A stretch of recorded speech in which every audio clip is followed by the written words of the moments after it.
Bem, irmãos, hoje nós vamos estudar o capítulo 3 do livro de Apocalipse, os versos 14 a 22. Apocalipse, capítulo 3, de 14 a 22.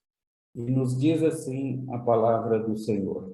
Ao anjo da igreja em Laodiceia escreve: estas coisas diz o Amém, a testemunha fiel e verdadeira, o princípio da criação de Deus. Conheço as tuas obras, que nem és frio nem quente. Quem dera fosses frio ou quente. Assim, porque és morno, nem és quente nem frio, estou a ponto de vomitar-te da minha boca. Pois dizes, estou rico e abastado, e não preciso de coisa alguma. E nem sabe que tu és infeliz, sim, miserável, pobre, cego e nu.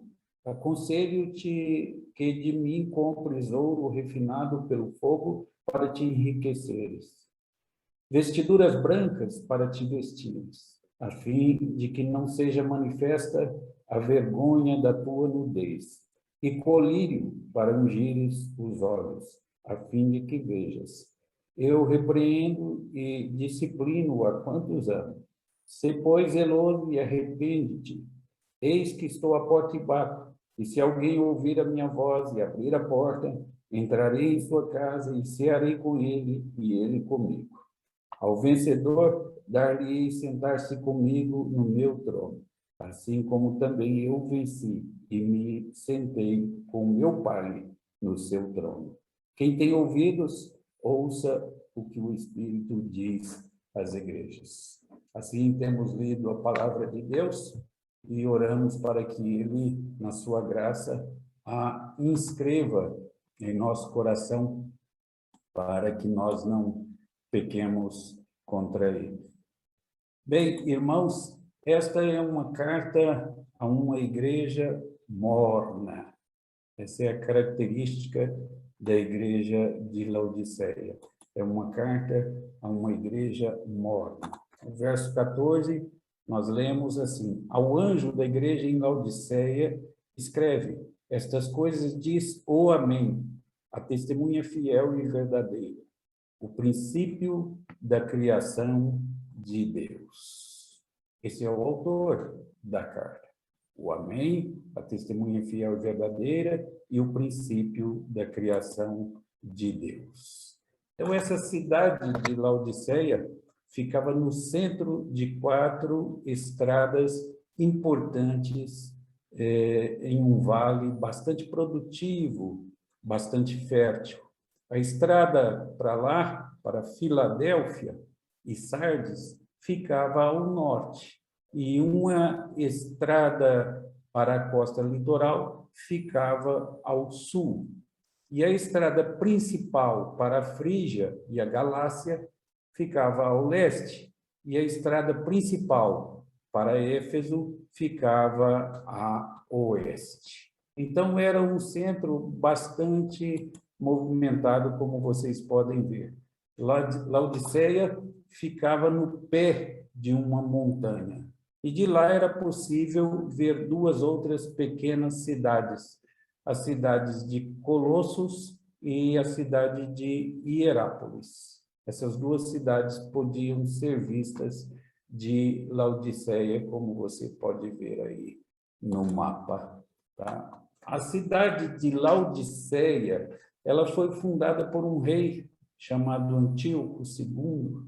Antes de Cristo ele viveu, e ela recebeu esse nome por causa da esposa de Antíoco II. A esposa dele chamava Laodique, e por essa razão ele criou essa cidade chamada Laodiceia.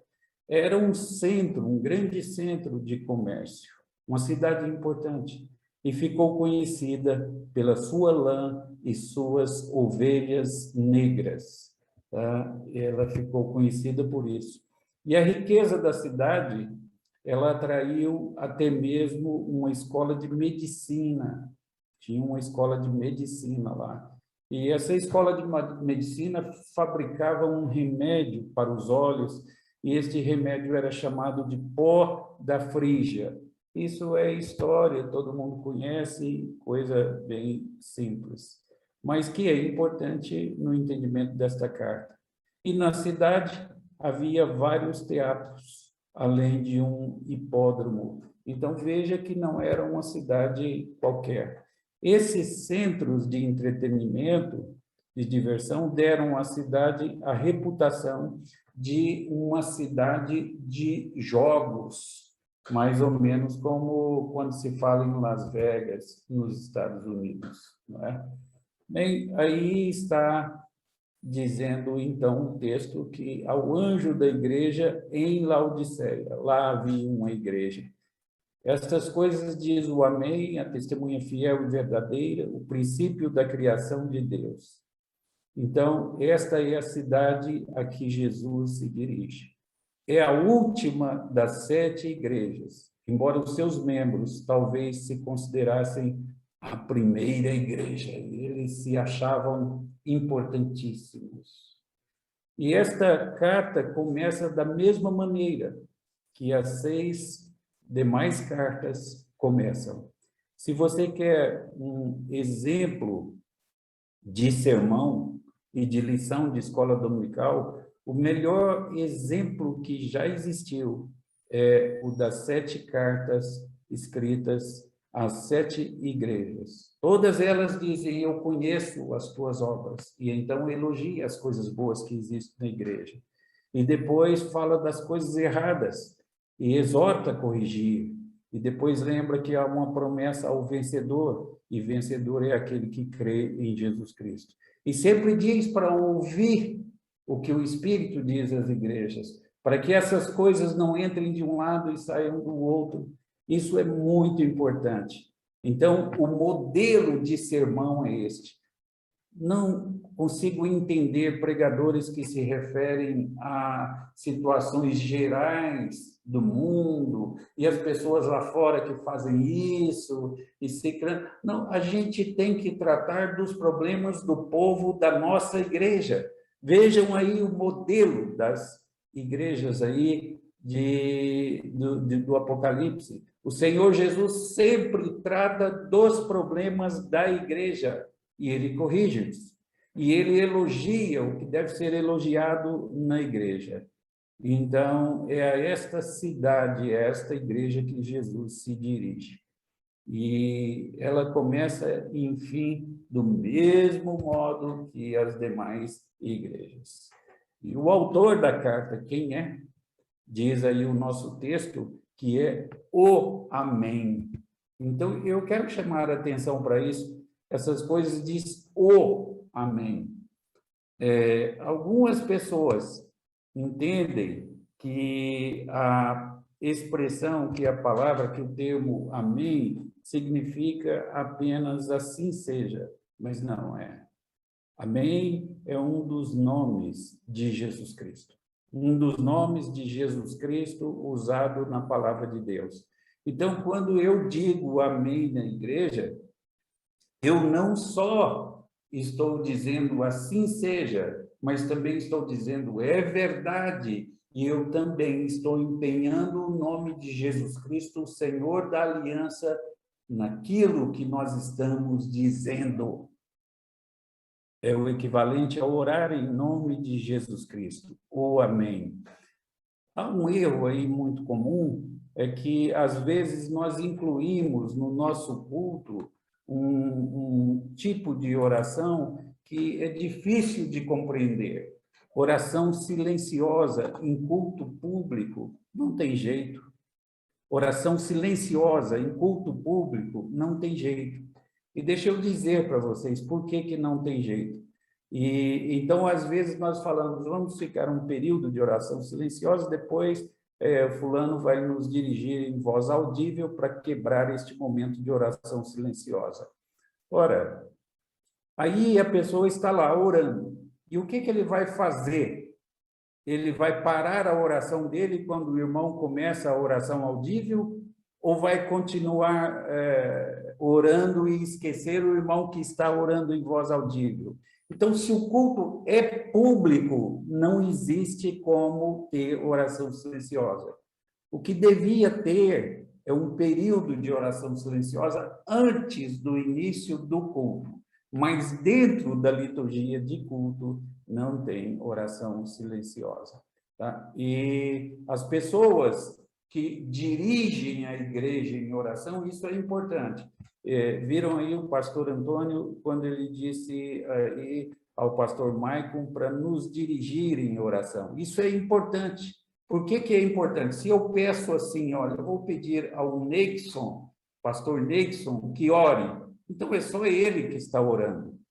Agora, quando ele está conduzindo a igreja ora com ele e diz amém em cada coisa que ele afirma. A igreja diz amém. E quando ela diz este amém, ela está empenhando o nome do Senhor da aliança naquele pedido. É uma carga muito grande, muito pesada, essa aí, quando o Senhor diz o amém. Não é só assim seja, e nem só é verdade. O amém significa que o nome de Jesus está sendo empenhado naquele pedido. É o nome do Senhor da aliança. Então, isso é muito importante. Ok. E, nesse sentido, eu sei que esse nome tem que ver com verdade. E Jesus Cristo é a verdade. Então, nessa palavra amém, nós temos aí a transliteração de uma palavra hebraica. A palavra hebraica amém significa verdade, verdade. E esse título tem grande significado. Ele é tomado do Antigo Testamento, onde ele foi usado por Isaías para referir-se a Deus.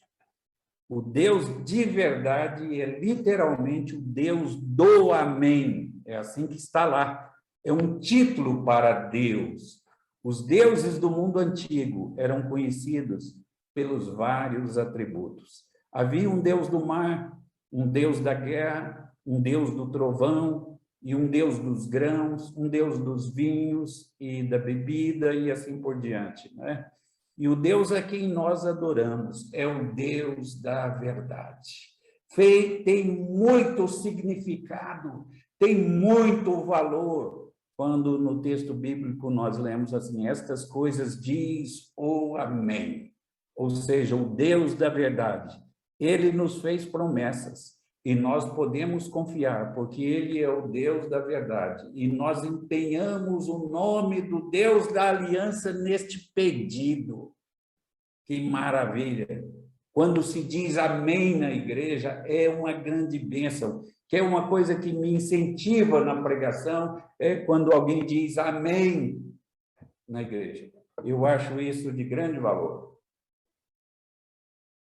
E uma participação verdadeira. Então, lá em Isaías, no capítulo 65, nós lemos assim, de sorte que aquele que se abençoar na terra, pelo Deus do amém, é que se abençoará.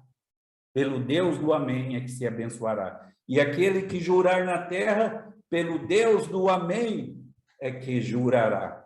Porque já estão esquecidas as angústias passadas, estão escondidas dos meus olhos, diz o Senhor. Irmãos, este amém e cada coisa que existe no culto e cada coisa que existe na palavra de Deus, se nós nos aprofundarmos nisso, é de grande valor.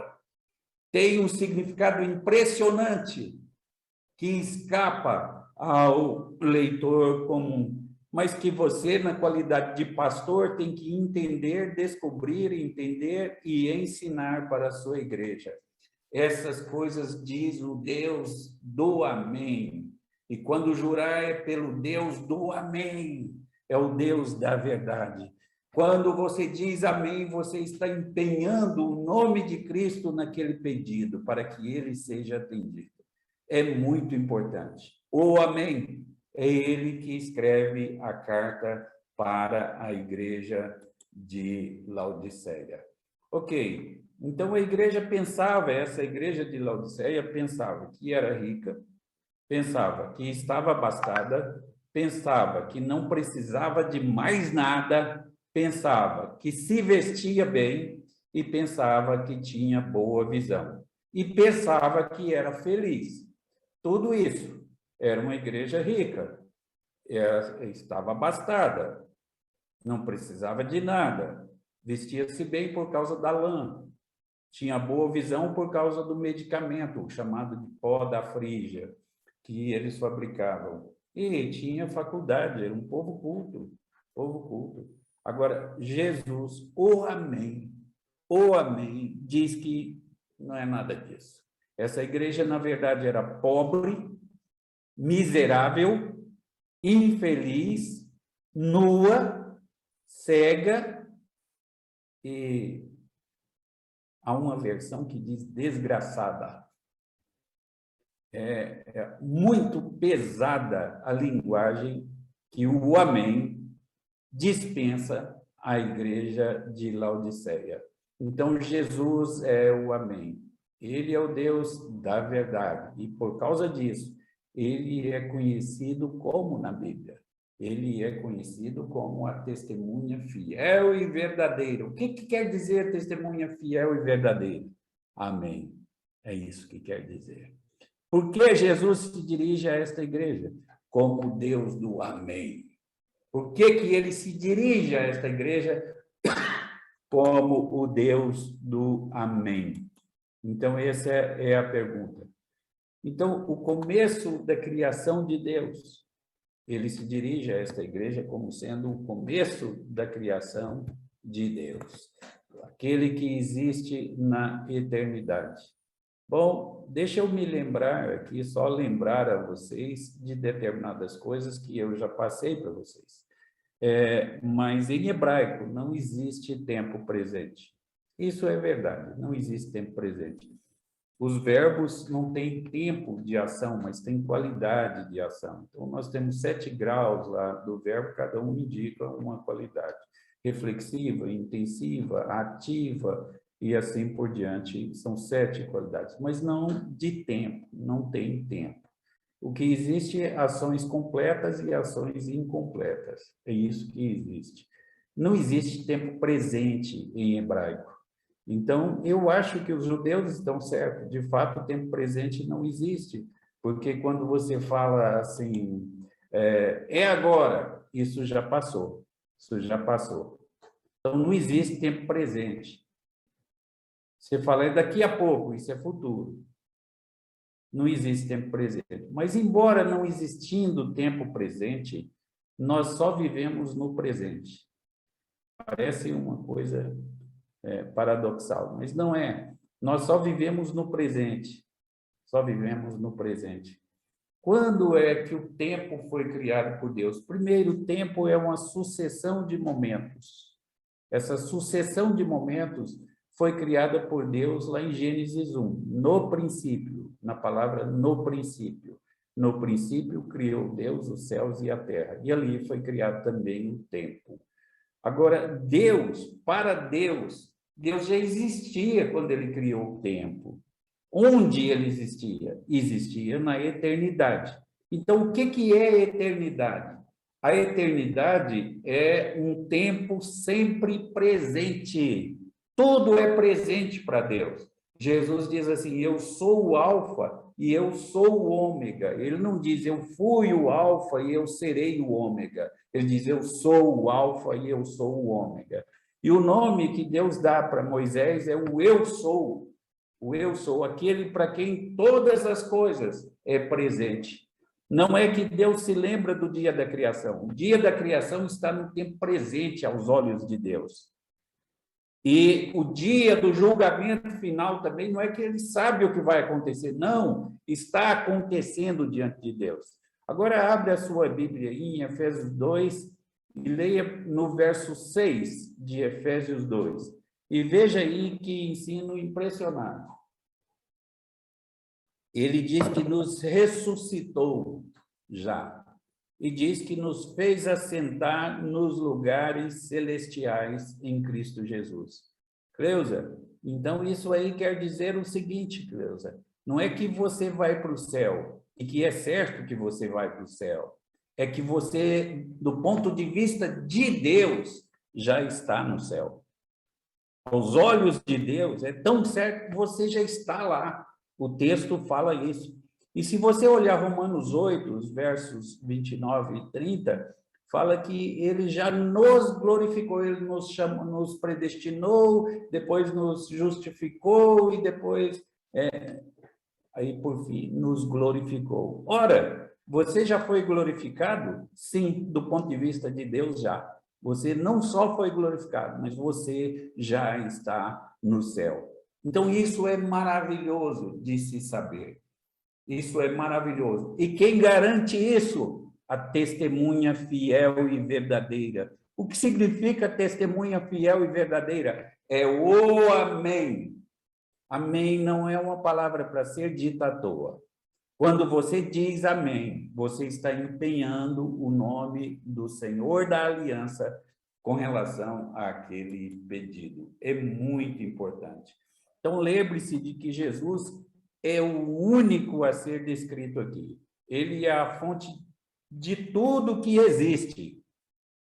Ele é o arquiteto mestre. E ele é o Criador. João diz que sem ele nada do que se fez, nada do que veio à existência existiria.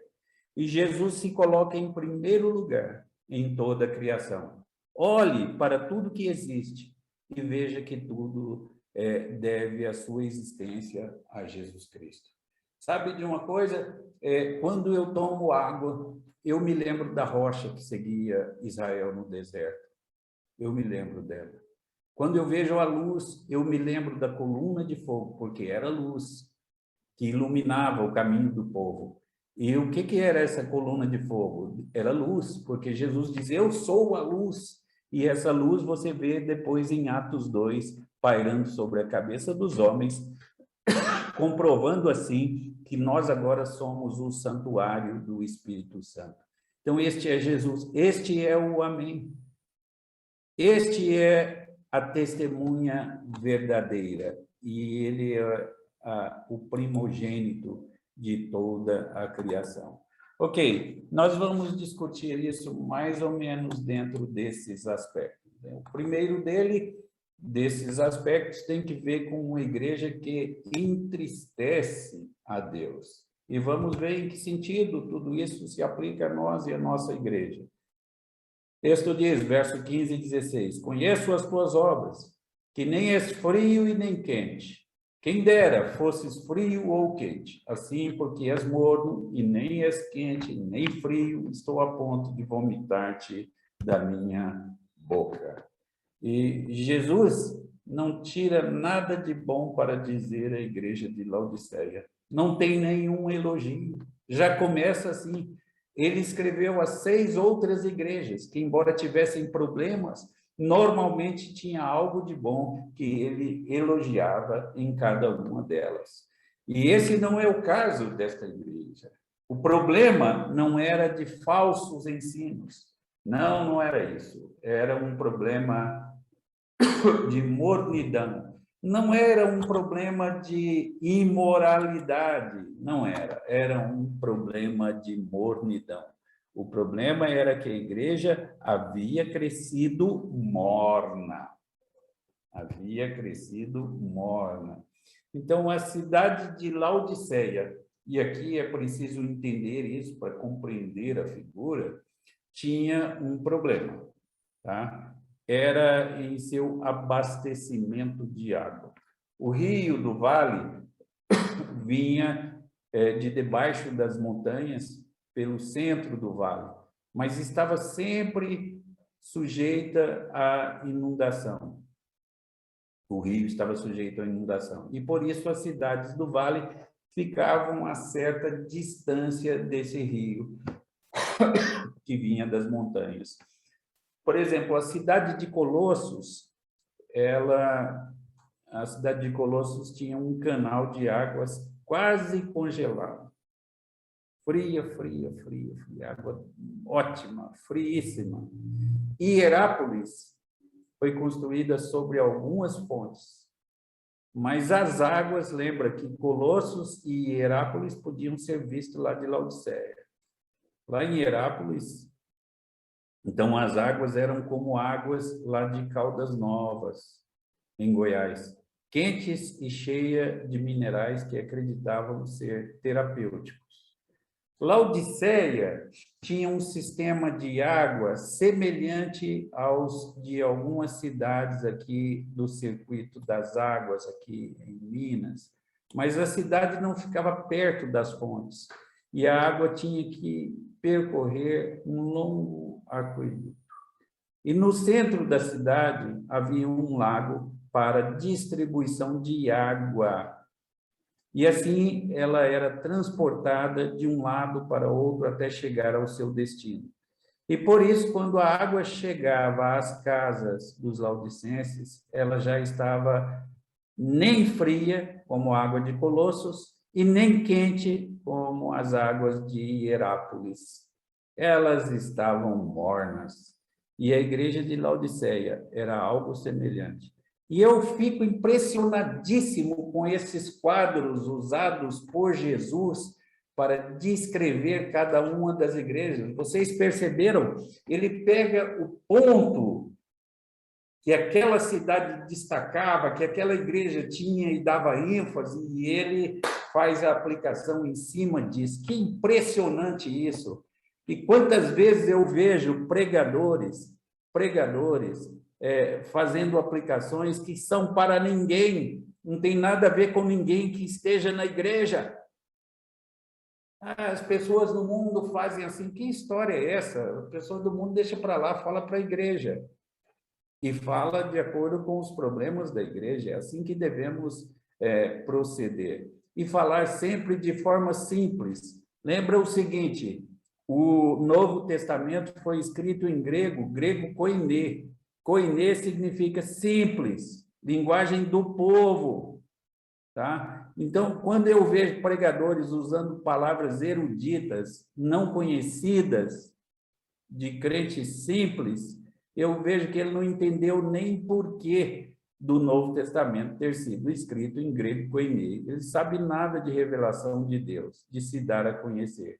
Então, jamais saia da nossa língua palavras eruditas que o povo não entende. Falemos de forma simples para um povo simples. E se os simples entenderem, os doutos também vão entenderem. Mas se só os doutos vão entender, os simples não entenderão. Toma cuidado com isso. Ok, então essa era a cidade de Herápolis e a cidade de Colossos e a cidade de Laodiceia. E era morna a cidade de Laodiceia. Há poucas coisas piores do que a mornidão espiritual. Nós temos uma lição aqui. Estar satisfeito com a sua situação espiritual e achar que você não precisa servir no reino de Deus é cometer suicídio espiritual, é mornidão. Você está sempre mudando em sua vida espiritual, você se aproxima de Deus ou você se afasta de Deus, mas está sempre se movendo. O perigo aqui é o perigo de se afastar de Deus lentamente. Isso é um grande perigo. Essa é uma lenda conhecida no Brasil, não é? Da experiência da rã na frigideira. E se você colocar uma rã em uma frigideira com água fria e for aquecendo aos poucos, a rã vai morrer ali, embora pudesse saltar e livrar-se facilmente. A acomodação ao pecado produz o mesmo risco. E se o crente olha para a sua situação espiritual e se sente satisfeito com isso, ele nada faz para mudar isso e acaba morrendo nessa situação. Ok, e os versos 15 e 16, então, conheço as tuas obras. Olha aí, ó, que nem és frio e nem quente. Quem dera fosses frio ou quente, assim, porque és morno, nem és quente nem frio, estou a ponto de vomitar-te da minha boca. Percebe isso? Cuidado com isso, com acostumar-se com as coisas sagradas. Então, Jesus pronuncia a sentença contra essa igreja. E ele diz, assim, porque és morno, e nem és quente, e nem frio, estou a ponto de vomitar-te da minha boca. É uma advertência de que a igreja em breve deixará de ser igreja, perderá o seu candeeiro. Ok, agora o que eu tenho é uma igreja cega para as suas necessidades. Cega para as suas necessidades. Por que ele usou cega? Ele usou por causa do medicamento que existia nessa cidade chamado de pomada da Frígia, pó da Frígia, que era uma pomada, na verdade, que passava-se nos olhos, criada pela Faculdade de Medicina dessa cidade. Era uma igreja cega para as suas necessidades. Olha aí, ó, o texto, veja aí. E como é que Jesus aplica exatamente para a igreja que tinha essa situação? Pois dizes, estou rico e abastado e não preciso de coisa alguma. Nem sabe que tu és infeliz, sim, miserável, pobre, cego e nu. Aconselho-te que de mim compres ouro refinado pelo fogo para te enriqueceres, vestiduras brancas para te vestires. Por que vestiduras brancas? Por causa da lã negra que existia lá, o comércio, o grande comércio de tecidos lá de lã negra, a fim de que não seja manifesta a vergonha da tua nudez. Achava que estava muito bem vestido, não estava, era nu. E colírio, por quê? Por causa do pó da Frígia, para ungires os olhos, a fim de que vejam. Isso é impressionante. Então, isso em exegese e em teologia bíblica é o que nós estudamos em termos de contexto histórico. Qual era a situação, não é? Qual era a situação? Tem alguns princípios que nós ensinamos em língua portuguesa. Quando você vai lecionar, a primeira coisa que você tem que saber é intencionalidade. O que é intencionalidade? É saber o que você tem para ensinar numa única frase. Isso é intencionalidade. E ter aceitabilidade. Aceitabilidade você não vai falar sobre o espiritismo e a favor do espiritismo na igreja de Cristo. Então, tem que falar da igreja para a igreja. A igreja tem aceitabilidade para a palavra de Deus e assim por diante. E depois a situacionalidade, de acordo com a situação de cada igreja que você prega. É assim que você pode pregar. Se você não souber a situação e a vida daquelas pessoas e a necessidade espiritual daquelas pessoas, como é que você pode pregar?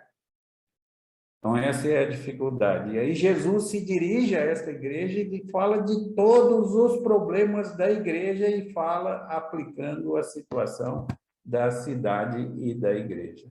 Ok. Então, o desvanecimento espiritual da igreja de Laodiceia era acompanhado por um contentamento com as práticas que eles amavam, adoravam. Não existe aqui nenhum elogio para essa igreja.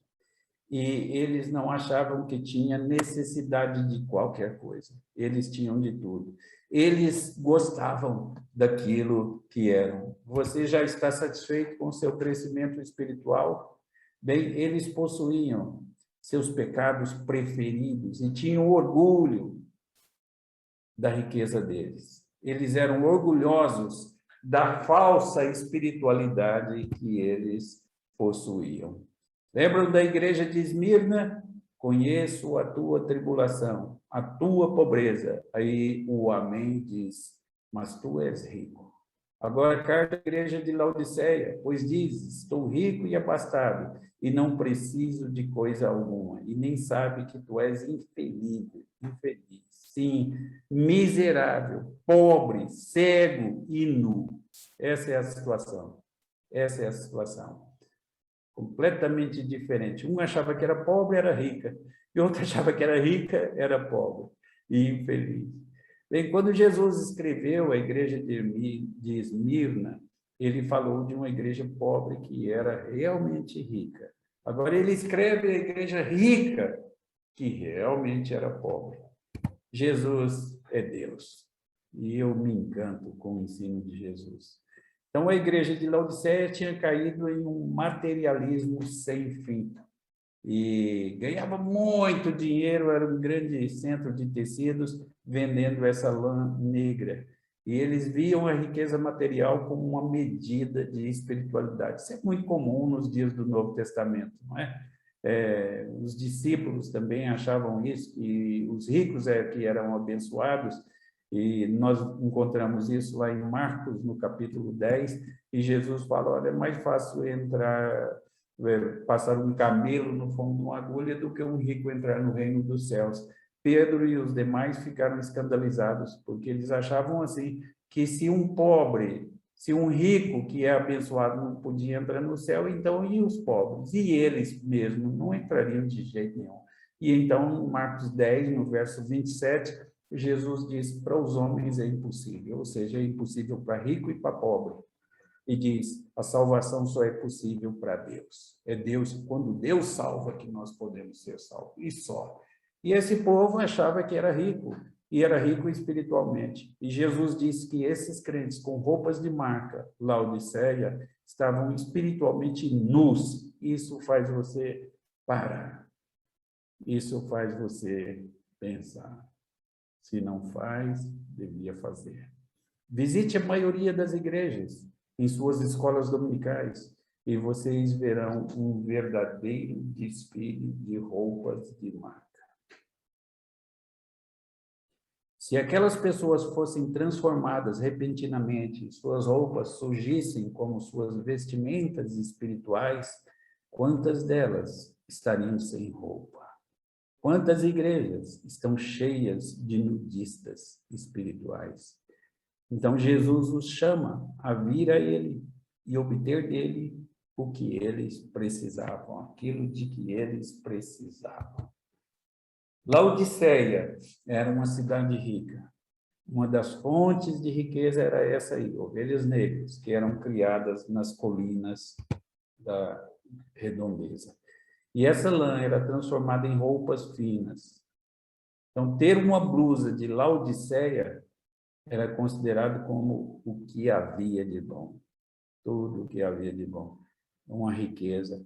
Então, eles viam essa riqueza material como uma medida de espiritualidade.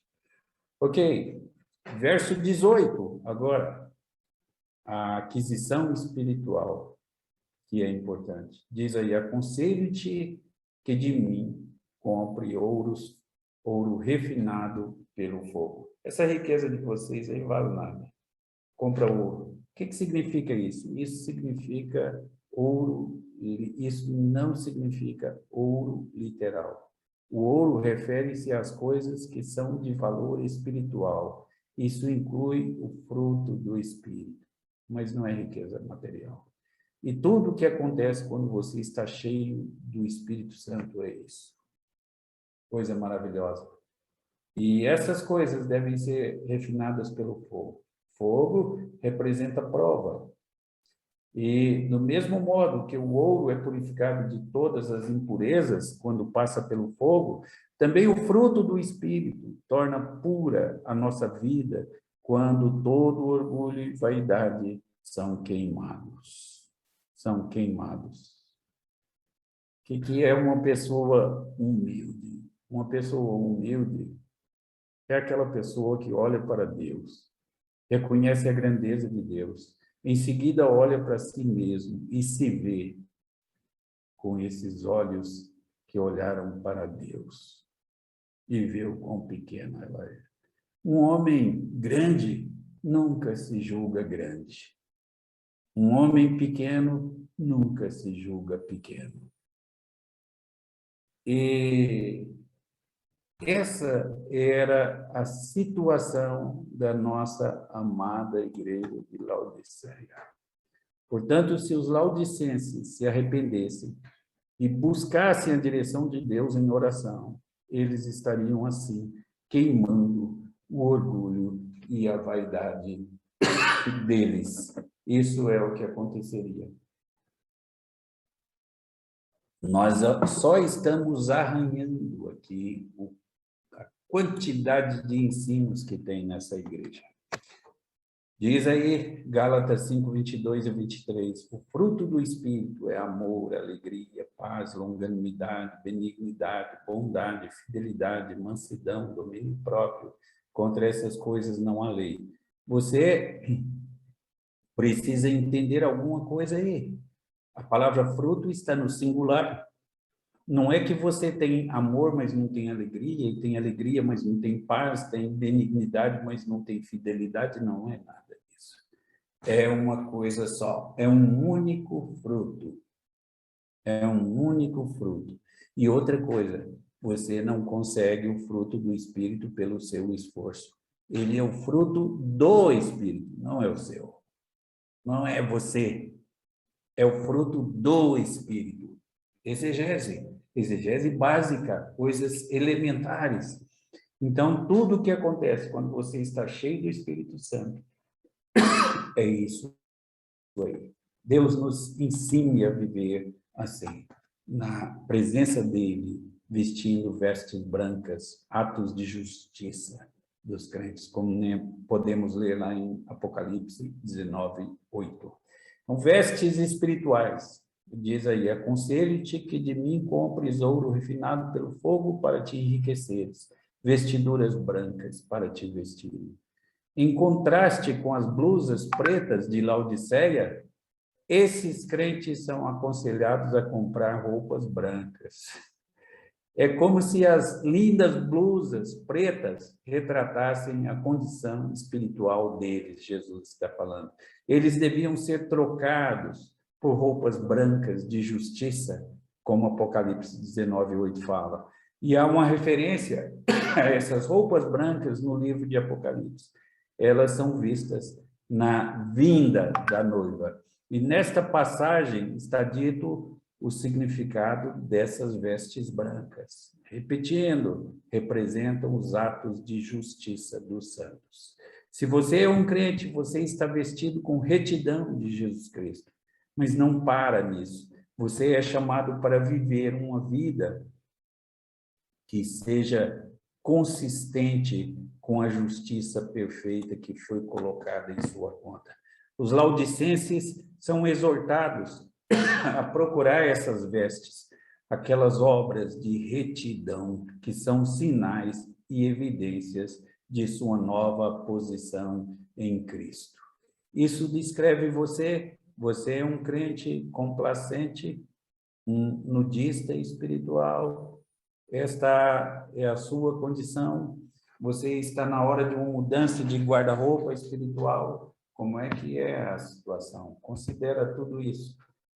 Veja aí, repetindo porque é importante. Pois lhe foi dado vestir-se de linho finíssimo, resplandecente e puro, porque o linho finíssimo são os atos de justiça dos santos. Percebem? Agora, a visão espiritual deles, colírio para ungir os olhos, a fim de que vejas, diz Jesus. Diz o Amém. Diz a testemunha fiel e verdadeira. A escola de medicina de Laodiceia fabricava essa pomada ali para os olhos. Essa pomada chamava-se pó da Frígia. Então, Jesus fala à igreja que o que ela realmente precisava era do colírio espiritual e não daquele pó. Eles precisavam ter olhos abertos para as condições espirituais deles. É disso que eles precisavam. Ok, vamos andar mais um pouquinho. Nós temos uma igreja que necessitava de disciplina. Necessitava de disciplina. Então, o verso 19. Eu repreendo e disciplino há quantos anos? Sê, pois, zeloso e arrepende-te. Eu tenho 2 filhos. Eu os amo muito. E sempre foi assim. Mas, às vezes, eu tive que discipliná-los. Isso significava que eu não os amava? Pelo contrário. Isso significava que eu os amava e que eu queria o bem deles. Deus, então, nos disciplina. Eu já contei para vocês também, eu tive um aluno que, depois que eu lecionei sobre o testemunho cristão, ele me contou a história dele. E ele era um jovem crente que estudava em uma escola e tinha um professor muito durão.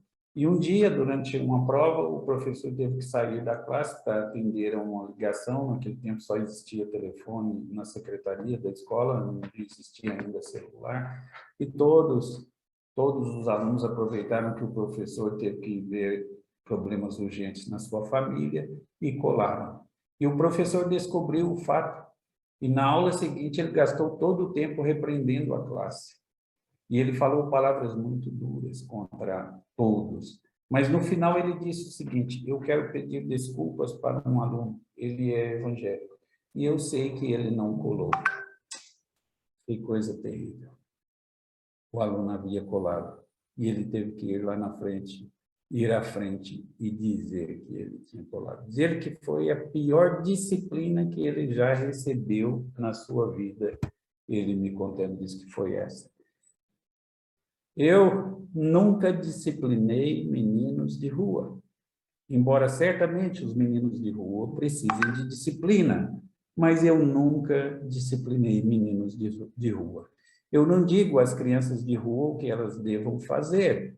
E por que não? Porque não são meus filhos.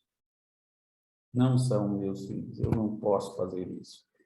Então, em Hebreus, capítulo 12, nós lemos assim: porque o Senhor corrige a quem ama e açoita todo filho a quem recebe. Então, é para a disciplina que perseverais. Deus vos trata como filhos.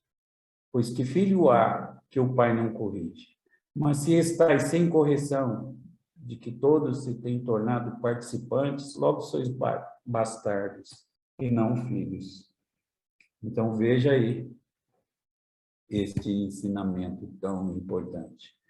Laodiceia estava apática e negligenciando sua vida espiritual, se conformando com seu estado de pecado. Eles deviam deixar a autoridade e a autopiedade e buscar o verdadeiro arrependimento. Eles não buscavam. Ao invés de serem zelosos, eles tinham sido negligentes. Ao invés de arrependimento verdadeiro, eles estavam felizes com o que era, sendo o que era. E cada vez mais roupa de marca, cada vez mais conversas indecentes em rodas de amigos. E a igreja, como tartaruga, não saía do lugar. Então, isso me lembra um pouco uma poesia sem rima, né? Não faz sentido nenhum, isso não é muito eloquente, mas comunica uma ideia. O problema com a igreja de Laodiceia é que ela estava plenamente satisfeita fazendo as mesmas coisas que sempre fizera. Sabe de uma coisa? Eles eram resistentes à mudança pelo arrependimento. Eles eram resistentes a isso. Você já participou de algum congresso de crescimento de igreja onde se fala nada? Pois existe isso, congresso após congresso. Temos que tomar cuidado com isso e tem que ter mudança na nossa vida. Então, nós temos aí uma igreja com um convite. Qual o convite? Eis que estou à porta e bato. Se alguém ouvir a minha voz e abrir a porta, entrarei em sua casa e cearei com ele e ele comigo. Eu quero dizer para você, primeiramente, que esta é uma passagem escrita para a igreja. Então, se você tiver que pregar sobre ela, ela deve ser um ensinamento para a igreja, mensagem para a igreja, e não de evangelização. Tá? Não de evangelização. Um pintor criou um quadro de Jesus, que é bastante conhecido, este quadro. O quadro mostra Jesus de pé em uma porta batendo. E na primeira exposição que ele fez desse quadro, os amigos dele vieram conversar com ele e ver o seu trabalho. Um desses amigos observou o seguinte: não tem maçaneta na porta, está errado. E o pintor respondeu: a maçaneta está do lado de dentro. É, isso aí. Nós precisamos, povo da igreja, ouvir a voz de Deus, ter uma vida de arrependimento. Eu me impressiono profundamente com Malaquias 1:10. Isso não sai da minha cabeça quando Deus diz assim: eu não gosto de vocês, Tomara se tivesse um diácono para trancar a porta da igreja para vocês não virem aqui. Não tragam as ofertas de vocês, eu não gosto de vocês. E isso é muito pesado. Malaquias 1:10. E João diz o seguinte, que todo aquele que o Pai me dá, esse virá a mim, e o que vem a mim, de modo nenhum lançarei fora. Então, há uma promessa maravilhosa aqui. É que se você vier a Cristo, você não será expulso. E se você, como crente, se dispuser a obedecer a Cristo, Cristo entrará e os ensinamentos dele vigorarão em sua vida. Você abriu a porta, você veio a Cristo pela fé e arrependimento e você quer que ele dirija a sua vida, esse é o ponto. Não é suficiente ouvir as batidas suaves e persistentes. Não é suficiente vir à igreja, ser agradável e ouvir o sermão.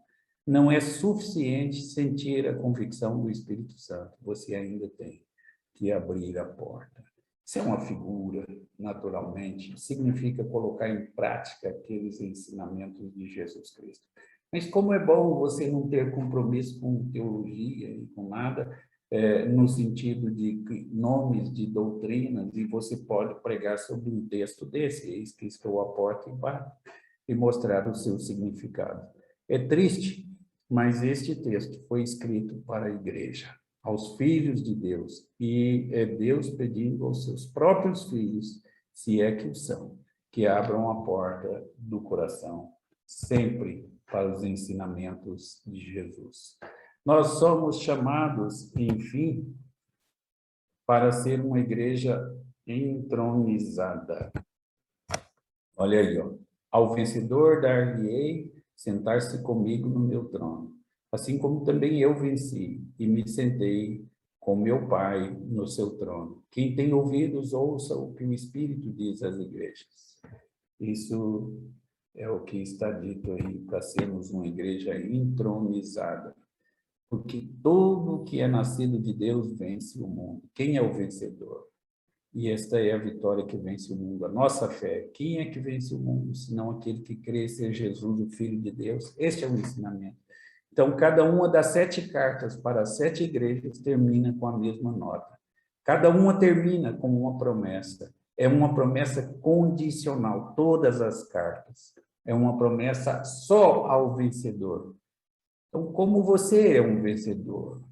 Abrindo a porta ao que está batendo, obtendo de Cristo as coisas que são necessárias para a sua vida cristã, crendo que Jesus é o Filho de Deus, confiando nele como seu Deus e como seu Salvador. E o que assim é vencedor tem a promessa do trono de Deus. Então, esta promessa de um trono foi feita quando Jesus ainda estava na terra. A mãe de Tiago e João veio a Jesus com o seu pedido especial. Interessante isso aí. Você já prestou atenção nisso? E ela queria que um dos filhos dela sentasse à direita e outro sentasse à esquerda no reino celestial. É pouco. Jesus tinha acabado de falar que ia para Jerusalém, ia morrer lá, e essa mulher está preocupada com o lugar dos filhos dela.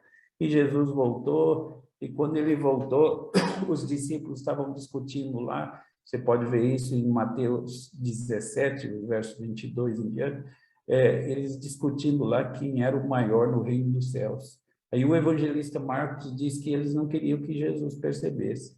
Ora, veja aí, eles estavam preocupados com quem era o maior. E então é por esta razão que o capítulo 18 de Apocalipse trata só do princípio do reino. Qual é o princípio do reino? O menor é o maior. O que é uma pessoa humilde? Um homem pequeno nunca se julga pequeno. Um homem grande nunca se julga grande. Humildade é nos ver depois de ter olhado para Deus, com sinceridade olhar para nós e ver o que somos. Isso é humildade. Isso é o amém. Quando você fala amém, significa que você está empenhando o nome do Senhor da aliança naquele pedido. Então, este é o ensinamento que temos aí. Este é um ensinamento que temos na carta de Apocalipse. O que foi pedido por ela naquele dia foi prometido agora aos vencedores. É uma promessa de herdeiro do reino, que foi pedido pela mãe deles lá, dos discípulos lá. É uma promessa que é feita aos vencedores do reino. Jesus não disse que sim nem que não lá para ela, não falou nada que daria, não. Mas ele disse para você. Primeiro há uma exigência, é uma promessa apenas aos vencedores. E do mesmo modo que Cristo venceu o pecado, a morte e a cruz, você também tem que enfrentar o pecado, o mundo e o seu orgulho próprio e tem que derrotar isso. Se você não derrotar a você mesmo, você vai ter que carregar você nas costas, até o final da sua vida. Que coisa terrível, que grande peso. Isso é como o peregrino vê as coisas. Lembram-se do livro do peregrino? E então ele viu o seu grande pecado, era um fardo e grande, e ele encontrou um homem chamado evangelista. E o evangelista disse a ele: olha, você fuja da ira vindoura. E ele disse: como é que eu fujo da ira vindoura? Ele disse: você vai pelo caminho. E ele fala: como é que eu vejo o caminho? Aí ele fala: olha, você não está vendo aquela luz lá no fim? Pois é, siga a luz. E a luz é Jesus Cristo. Eu sou a luz do mundo. Siga a luz. Seja como o girassol, sempre de frente para a luz e de costa para as sombras. É assim. Então, do mesmo modo que Cristo venceu o pecado, a morte e a cruz, você também tem que enfrentar o pecado, o mundo e o seu orgulho próprio, e tem que derrotar isso. Ou então carregar você nas costas a vida inteira. Como você pode fazer isso? Como você pode derrotar o pecado, o mundo e você mesmo? Você derrota o pecado cada vez que você confia na obra acabada de Cristo a seu favor.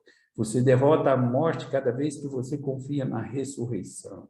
Um dia, do mesmo modo que você se identificou com Cristo em sua batalha contra o pecado, contra o mundo e a carne e o diabo, você também será identificado com ele no seu trono de glória. Por isso, é uma promessa só para os vencedores. Irmãos, que assim Deus tenha misericórdia de nós e tenha compaixão de nós para que vivamos segundo a sua vontade, fazendo a vontade dele na nossa vida. Amém.